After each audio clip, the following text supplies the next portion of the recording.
Well, Georgia, I'm so excited to talk about this new paper and it's using a Delphi process that's just been published. So tell us what this is, who it's for, and where people can find it. This is a really exciting development for clinicians interested in the safe integration of ketogenic metabolic therapy into mental health care that's been generated by 8 experienced ketogenic practitioners and researchers, including psychiatrists, therapists, researchers, and dietitians.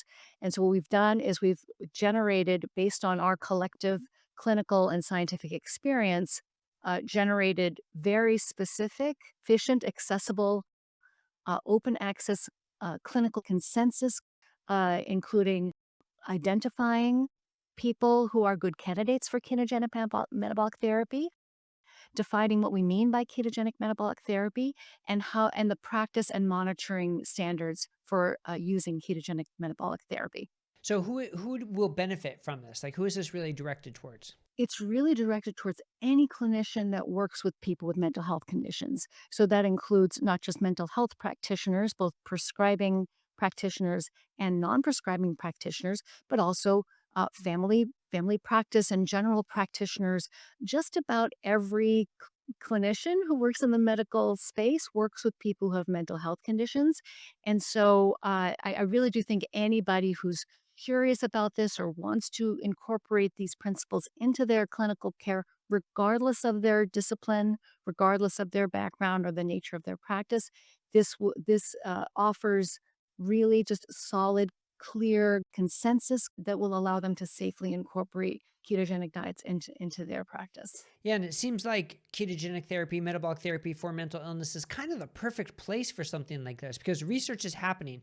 There are published studies, published pilot trials, and ongoing research. But still, with this groundswell of interest among patients and family members wanting to learn more and get treated for this, we need the clinicians to know about it in order to be able to interact better with those patients. And this kind of does give them that blueprint, that general guidance of what this is and how they can go about doing it as the research is sort of catching up as well. So I think it's really the sort of perfect example of how this consensus statement can work and who it can benefit. So where can people find it? Where is it published? To be published in Frontiers in Nutrition.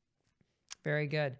All right. Well, Georgia, thank you. I really appreciate you joining me to talk about this new paper, and thank you for all your work in getting it written and getting it published. Thank you very much. I hope it helps clinicians out there who are interested in using ketogenic metabolic therapy in their work. Thank you for watching. If you want to see more, check out these recommended videos. Also, if you haven't already, don't forget to subscribe to our channel to stay up to date with our content and help us expand the movement. And if you want to sign up for our newsletter, access our resources, read the latest research, or check out the Think Smart framework, click here to visit our website. See you on the next video.